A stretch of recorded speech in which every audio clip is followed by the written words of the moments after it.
പ്രേക്ഷകർക്ക് നമസ്കാരം. നമ്മുടെ കേരളത്തില് മുമ്പെങ്ങുമില്ലാത്ത വിധത്തിൽ BJP-യെ ജിഹാദികളും സുഡാപ്പികളും കമ്മികളും കൊങ്ങികളും വലിയ രീതിയിൽ ഭയന്നുകൊണ്ടിരിക്കുന്നു എന്നുള്ളതൊരു യാഥാർത്ഥ്യം തന്നെയാണ്. രണ്ടാം ഘട്ട BJP-യുടെ സ്ഥാനാർത്ഥികളെയും പ്രഖ്യാപിച്ചിരിക്കുന്നു. 39 സ്ഥാനാർത്ഥികളെയാണ് രണ്ടാം ഘട്ടത്തില് പ്രഖ്യാപിച്ചിരിക്കുന്നത്.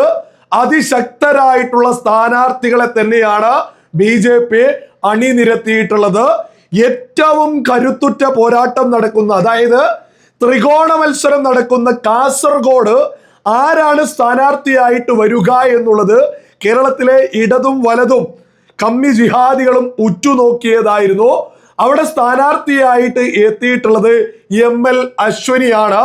കാസർഗോഡിന്റെ മുക്കും മൂലയും കാസർഗോഡൻ ജനതക്ക് വ്യക്തിപരമായിട്ട് ബന്ധമുള്ള ML അശ്വനിയെ തന്നെയാണ് കാസർഗോഡ് സ്ഥാനാർത്ഥിയാക്കിയിട്ടുള്ളത്. ഈ കാസർഗോഡ് കഴിഞ്ഞ തവണ BJP രണ്ടാം സ്ഥാനത്താണ്. അതിന്റെ മുമ്പത്തെ 2016 ഇലക്ഷനിലും രണ്ടാം സ്ഥാനത്താണ് കാസർഗോഡ് BJP-യുടെ സ്ഥാനം എന്ന് പറയുന്നത്. അത് ഇത്തവണ ഒന്നാം സ്ഥാനത്തേക്ക് എത്തിക്കുക എന്നുള്ള ഉത്തരവാദിത്തം ML അശ്വനിയെയാണ് BJP ഏൽപ്പിച്ചിട്ടുള്ളത്. അവിടെ കഴിഞ്ഞ തവണത്തെ BJP-യുടെ സ്ഥാനാർത്ഥി 50,000-ലധികം വോട്ട് പിടിച്ചിട്ടുണ്ട്. കാസർഗോഡ് ജില്ലയെ സംബന്ധിച്ച് മഞ്ചേശ്വരമോ കാസർഗോഡോ ഏത് രീതിയിലും BJP-ക്ക് അനുകൂലമാണ് എന്നുള്ളതാണ് വലിയ യാഥാർത്ഥ്യം. വലിയ പ്രതീക്ഷയോടുകൂടി തന്നെയാണ് കാസർഗോഡ് ML അശ്വനിയെ തന്നെ സ്ഥാനാർത്ഥിയായിട്ട് പ്രഖ്യാപിച്ചിട്ടുള്ളത്.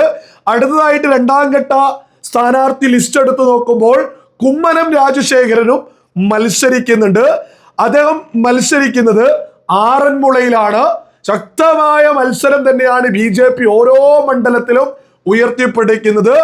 അതേപോലെ തന്നെ ആദ്യഘട്ടത്തിൽ ലിസ്റ്റിലല്ലാതിരുന്ന അഡ്വക്കേറ്റ് ഗോപാലകൃഷ്ണനെയും ഇത്തവണത്തെ സ്ഥാനാർത്ഥി നിർണയത്തിൽ കൃത്യമായിട്ട് BJP ഉയർത്തിപ്പിടിക്കുന്നുണ്ട്.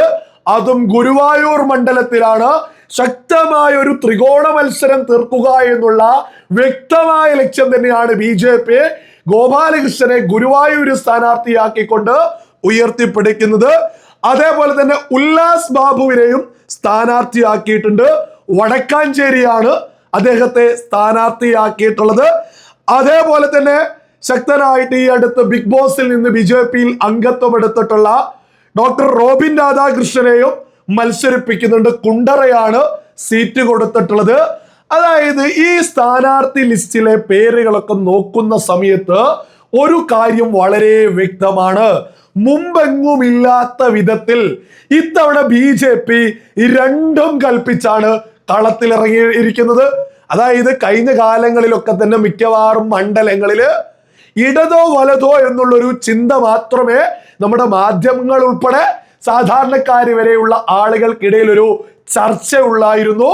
എന്നാൽ നമ്മുടെ കേരളത്തിലെ രാഷ്ട്രീയ ചിത്രം തന്നെയാണ് മാറിക്കൊണ്ടിരിക്കുന്നത്. അത്രത്തോളം ശക്തരായ ആളുകളെയാണ് BJP അണിനിരത്തിക്കൊണ്ടിരിക്കുന്നത്. ബിഗ് ബോസ് താരമായിട്ടുള്ള ഡോക്ടർ റോബിൻ രാധാകൃഷ്ണനെതിരേക്ക് സോഷ്യൽ മീഡിയയിൽ വലിയ രീതിയിൽ ആളുകൾ തോന്നിയതുപോലെ വിളിച്ചു പറഞ്ഞ് നടക്കുന്നുണ്ട്. അതിലൊക്കെ ഒരൊറ്റ ഉത്തരമേ ഉള്ളൂ, ലളിതമായിട്ട്. ഇതേ റോബിൻ രാധാകൃഷ്ണന് UDF-ലോ ഈ പറയുന്ന LDF-ലോ അവിടെ സ്ഥാനാർത്ഥിയാവാൻ എത്തിയിരുന്നെങ്കിൽ ഈ തെറി വിളിക്കുന്നവരൊക്കെ തന്നെ തോളിലേറ്റി നടക്കുകയായിരുന്നു ചെയ്യുക എന്നുള്ളതും വലിയ യാഥാർത്ഥ്യമാണ്. നമുക്കറിയാം BJP-യിൽ അംഗത്വം എടുക്കുക, BJP ചെയ്യുന്ന എന്തെങ്കിലും ഒരു സത്യം പറയുക, അപ്പൊ BJP-യിൽ സ്ഥാനാർത്ഥിയാവാൻ പോകുന്നു എന്നൊക്കെ പറയുന്ന റോബിൻ രാധാകൃഷ്ണനെ നമ്മുടെ സോഷ്യൽ മീഡിയയില് ജിഹാദികളും സുഡാപ്പികളും കമ്മി കൊമ്മികളൊക്കെ കൂട്ടമായിട്ട് ആക്രമിച്ചില്ലെങ്കിലേ അത്ഭുതമുള്ളൂ. യുവാക്കൾക്കിടയിൽ നിന്ന്, യുവതലമുറയിൽ നിന്ന് കൃത്യമായിട്ട് BJP സ്ഥാനാർത്ഥികളെ പിക്ക് ചെയ്യുന്നതിൽ 100% വിജയിച്ചു എന്നുള്ളതൊരു യാഥാർത്ഥ്യ. ഒരു ഭാഗത്ത് അഖിൽ മാരാറെ, മറുഭാഗത്ത് റോബിൻ രാധാകൃഷ്ണനെ. ഇതൊക്കെ കൃത്യമായ യുവാക്കൾക്കിടയിൽ നിന്ന് യുവാക്കളുടെ പൾസാണ് ആ പിക്ക് ചെയ്തിട്ടുള്ളത്. ഇതേപോലെ കേരളത്തിൽ UDF-നോ LDF-നോ ഒരൊറ്റ സ്ഥാനാർത്ഥിയെ പിക്ക് ചെയ്യാൻ സാധിച്ചോ? ഒരു തരത്തിലും സാധിച്ചിട്ടില്ല. റോബിൻ രാധാകൃഷ്ണനും അഖിൽ മാരാറിനൊക്കെ കേരളത്തില് വലിയ രീതിയിൽ യുവാക്കൾക്കിടയിൽ ഒരു സ്ഥാനമുണ്ട്. അതൊരു വലിയ യാഥാർത്ഥ്യം തന്നെയാ. അത് BJP കൃത്യമായിട്ട് NDA കൃത്യമായിട്ട് അത് കൈകാര്യം ചെയ്തു. ഇത്തവണത്തെ ഇലക്ഷൻ ഏതു ഭാഗത്ത് നിന്ന് നോക്കിക്കഴിഞ്ഞാലും വലിയ പ്രതീക്ഷ BJPക്ക് ഉണ്ട്. അപ്പൊ ഇതൊക്കെ പറയുമ്പോ BJP അങ്ങനെയാണ്, BJPക്ക് പൂജ്യമല്ലായിരുന്നു എന്നൊക്കെ പറയുന്ന ആളുകളോട് മറുപടി പറയാനുള്ളത്, ആ പൂജ്യമുള്ള BJPയെ, ആ BJPയുടെ സ്ഥാനാർത്ഥികളെ ആളുകൾ വലിയ രീതിയിൽ തെറി വിളിക്കുന്നുണ്ടോ? വലിയ രീതിയിൽ ഈ പറയുന്ന ജിഹാദി കമ്മി കൊങ്ങി സുഡാപ്പികള് കൂട്ടമായിട്ട് തെറി വിളിക്കുന്നുണ്ടോ? ആ തെറി വിളിക്കാൻ രംഗത്തിറങ്ങിയതിന്റെ ഒരു കാരണം എന്ന് പറയുന്നത് BJP സ്ഥാനാർത്ഥികൾക്ക് വിജയ സാധ്യതയുണ്ട്. അഖിൽ മാരാറ് തൃക്കാക്കരയൊക്കെ രംഗത്ത് ഇറങ്ങിയതോട് കൂടിയിട്ട് അദ്ദേഹത്തെ വളഞ്ഞിട്ട് ആക്രമിക്കുകയാണ്. ഇതിപ്പോ കുണ്ടറ റോബിൻ രാധാകൃഷ്ണനെ സ്ഥാനാർത്ഥിയാക്കി പ്രഖ്യാപിച്ച് വലിയ രീതിയിൽ സോഷ്യൽ മീഡിയയിൽ വളഞ്ഞിട്ട് ആക്രമിക്കുന്നുണ്ട്. ഈ വളഞ്ഞിട്ട് ആക്രമണം എത്ര കൂടുന്നോ അത്രയും ഈ സ്ഥാനാർത്ഥികൾക്ക് സാധ്യതയുണ്ട് എന്നുള്ളതാ ഈ യാഥാർത്ഥ്യം.